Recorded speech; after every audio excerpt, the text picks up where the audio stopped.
کچھ اور مقام آپ کے ذہن میں شاید ہوں گے. ایک مقام دست غیب کا ہے. کچھ اولیاء اکرام کو دست غیب حاصل ہوتا ہے، لیکن وہ ایکسیپشنل کیسز ہیں، عام آدمی کے لیے نہیں ہے. اس کو ہم کسی بھی ایکسیپشن کو کبھی ہم ایگزامپل کے طور پر پیش نہیں کر سکتے. تو ان ایکسیپشنز کو کوٹ کرنا مناسب نہیں ہے. وہ کسی کو بھی حاصل ہو سکتی ہیں. جو آدمی اللہ تعالیٰ کی مرضی کے مطابق چلتا ہے، اس کے احکامات. ایک زمانے میں مجھے یاد پڑتا ہے، میں نے کسی ضمن میں ایک بات یہ کہی تھی کہ جو انسان اللہ تعالیٰ کی نعمتیں ملنے پر شکر ادا کرتا ہے، اس پر نعمتیں بڑھا دی جاتی ہیں. جو انسان نعمتوں کے نہ ملنے پر شکر ادا کرتا ہے، صبر کرتا ہے اور شکر ادا کرتا ہے، تو اللہ ایسے لوگوں پر نعمتوں کو بڑھا دیتا ہے اور ان پر اپنی رحمتیں نازل فرماتا ہے. اور جو لوگ اپنے ارادوں کو اور اپنی آرزوؤں کو اللہ کے ارادوں اور آرزوؤں کے ماتحت کر لیتے ہیں، ان پر نعمتیں نازل کر دی جاتی ہیں، اور ان لوگوں پر اللہ اپنی ایسی رحمتیں نازل فرماتا ہے کہ انہیں مخلوق میں مقبول کر دیتا ہے. ان کی دعا سے خشک سالی میں بارشیں ہونے لگتی ہیں، بنجر زمینیں زرخیز ہو جاتی ہیں.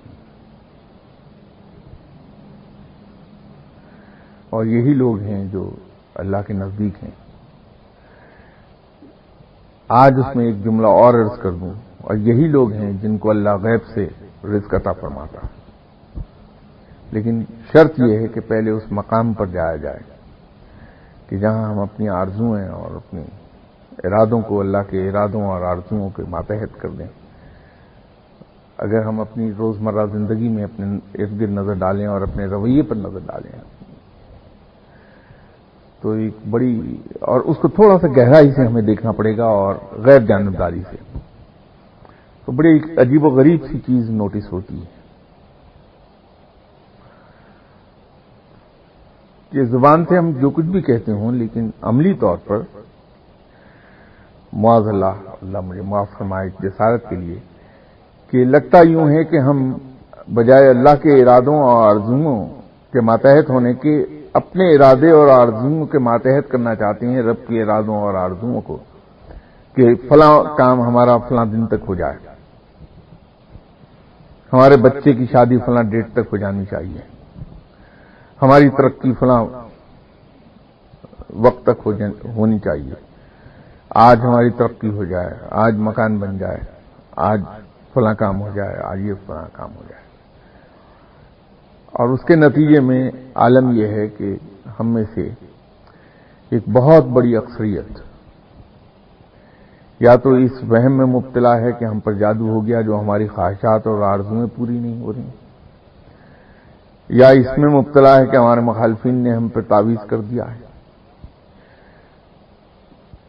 یا پھر اس چکر میں ہے کہ ہم کہیں سے سپورٹ حاصل کر لیں دعا کرنے والے کی، تعویذ والے کی، جادو والے کی، اور ہمارے کام ہماری آرزوؤں کے مطابق ہو جائیں. جبکہ زبان سے ہم یہ کہہ رہے ہوتے ہیں کہ کس کی مجال ہے کہ رب کے حضور کسی سفارش کر دے. یہ جملہ کہتے ہیں اور ساتھ ہی اگلے سے کہتے ہیں کہ بھائی ذرا دعا تو کرنا، میری سفارش کرنا اللہ کے یہاں یہ کام ہو جائے. تو ان چیزوں سے باہر نکلنے کا راستہ میرے نزدیک تو ایک ہی ہے کہ اللہ تعالی ہمیں متوکل کر دے.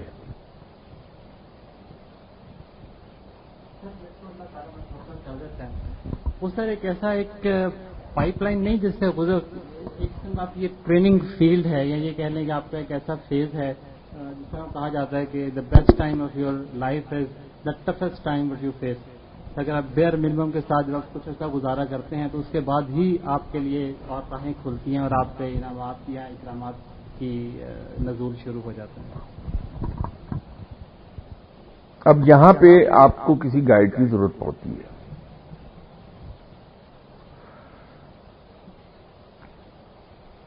وہ اس طرح سے کہ جب انسان اس مل میں سے گزارا جا رہا ہوتا ہے تو اس مقام پر کوئی ایسا انسان ہو جو یہ سمجھا دے کہ یہ جس مل میں سے آج آپ گزارے جا رہے ہیں یہ وقتی ہے، اس کا پیریڈ 4.5 سال ہو سکتا ہے یا 6.5 سال ہو سکتا ہے، لیکن اس کے اینڈ پر ایک بڑا انعام آپ کا انتظار کر رہا ہے. پھر وہاں جو انعامات کی بارش ہوگی رب تعالیٰ کی طرف سے تم پر، وہ بے پناہ ہے. یہ نہ تو کوئی آپ کی آزمائش ہے، نہ کوئی امتحان ہے، نہ کسی دشمن نے تعویذوں سے آپ کا رزق باندھا ہے معاذ اللہ، جو کہ بہت بڑا شرک ہے کہنا، اور نہ کسی نے آپ پہ جادو کیا ہے. یہ رب تعالیٰ آپ کو ایک انعام دے رہا ہے، بالکل اسی طرح کہ جیسے ایف اے پاس لڑکے کو فوج سلیکٹ کرتی ہے تو سلیکشن ہی کے دنوں میں اسے مختلف قسم کے ٹیسٹ سے گزار کے جب یہ سمجھا جاتا ہے کہ اس میں وہ فائر اور وہ اس کی میٹل وہ ہے جو فوج میں بحیثیت افسر کے بھرتی ہو سکے، تو اس کو لے جاتے ہیں پی ایم اے میں، اور وہاں جو 2 سال 2.5 سال جس مل میں سے اسے گزارا جاتا ہے وہ ایسی ہوتی ہے کہ بعض کا انسان ویسے ہی موت کی دعائیں کرنے لگتا، پچھتاتا ہے کہ میں کہاں آیا. لیکن جب اس میں سے گزر جاتا ہے اور پھر وہ بحیثیت افسر کے اس کی پوسٹنگ ہوتی ہے تو جو عزت اسے ملتی ہے اور جو اس کا انعام ملتا ہے وہ بڑا ہوتا ہے. بالکل اسی طرح جو آدمی اس مل میں سے گزر گیا اور پھر اس کو جو کچھ حاصل ہوگا وہ بہترین ہے.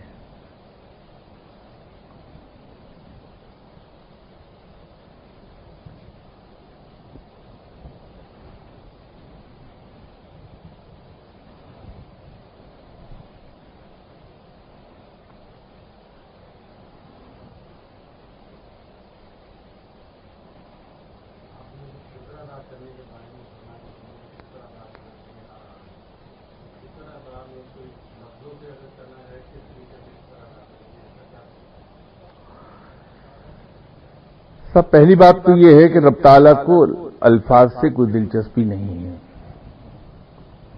وہ نیتوں کو دیکھتا ہے. ورنہ تو ہمارے ہاں بڑے بڑے اعلیٰ درجے کے خطیب اور بہت اعلیٰ درجے کے مقرر اور اعلیٰ درجے کے مصنف موجود ہیں، ان سے بہتر لفاظ ہی کوئی نہیں کر پائے گا.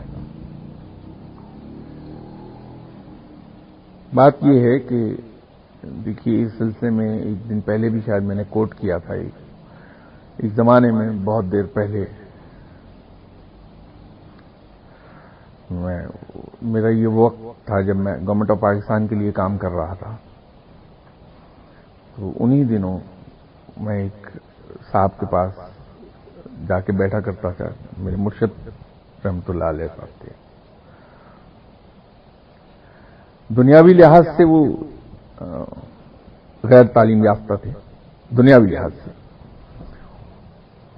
تو ایک دن میں آفس سے اٹھا، گرمیاں تھیں، تو ان کی جو رہائش گاہ تھی، ان کا کمرہ، اس کی لینتھ ایگزیکٹلی وہ تھی جو اس صوفے کی ہے، اور چوڑائی اس سے 50% اور بڑھا لیجیے.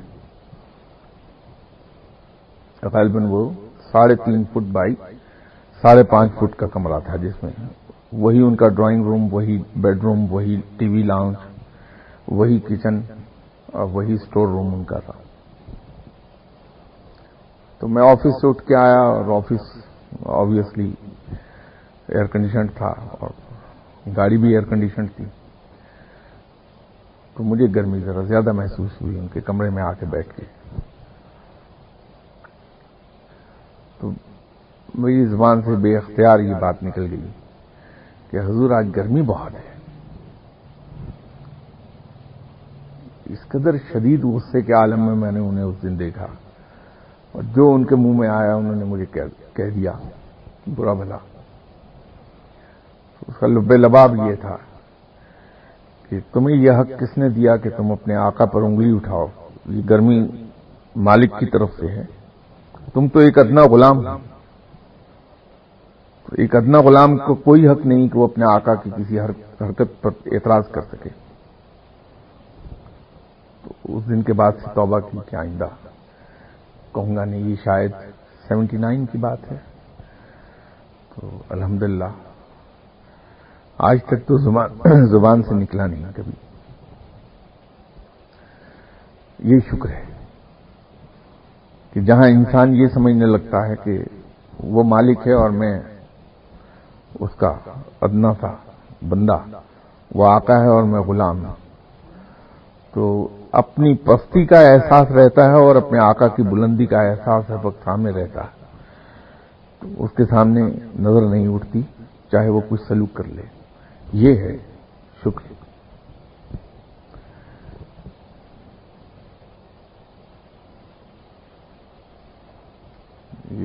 اب وہ مرشد صاحب کا ذکر ہوا تو ایک اور جوتے کھائے ان سے بڑی بری طرح سے. یہ جوتے تو اکثر بیشتر روزانہ کا معمول تھا کہ کسی نہ کسی بات پر جوتے کھاتا رہتا تھا. اس لیے کہ میں وہ جو مغربی تعلیم ہے میری اور جو نوکری کی نوعیت تھی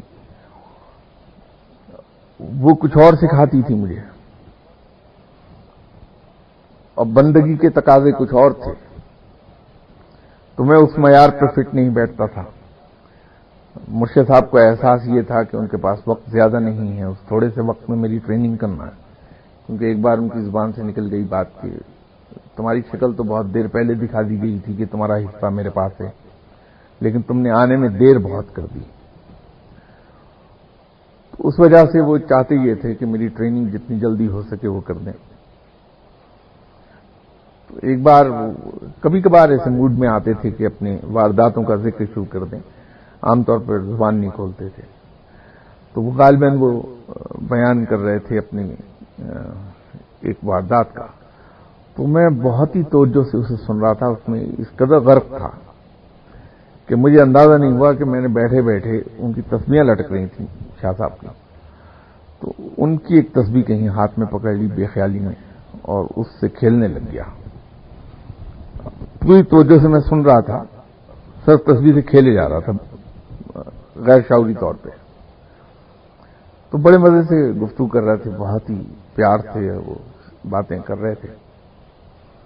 تو سڈنلی ان کی نظر میری اس تسبیح پہ پڑ گئی جو ہاتھ میں تھی میرے. تو ایک دم سے وہ ان کا ایک خاص سٹائل تھا، جلال میں آتے تھے تو ایک تو آنکھیں ابل آتی تھیں باہر کو اور ماتھے پہ بل. تو وہ چینج میں نے دیکھی، یا اللہ خیر کیا ہوا، یہ جلال انہیں آیا، میرے پھر کوئی کوتاہی ہوئی. تو ایک دم سے کہنے لگے کہ میاں کیا بات ہے،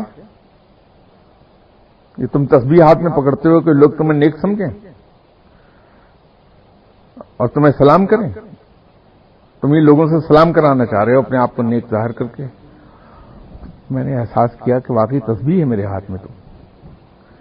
تو میں نے کہا جی I'm sorry، وہ اصل میں آپ کی بات بہت ڈوبا ہوا تھا، مجھے پتہ ہی نہیں چلا میں نے کب یہ اٹھا لی تسبیح. یہیں سے ہے، میری تو جیب میں ہوتی نہیں کبھی تسبیح. جھوٹ بولتے ہو، تمہارا مقصد ہی سارا یہ ہے کہ لوگ تمہیں سلام کریں. تمہارا مقصد یہ تھوڑی ہے کہ تم اللہ کے نیک بندے ہو جاؤ.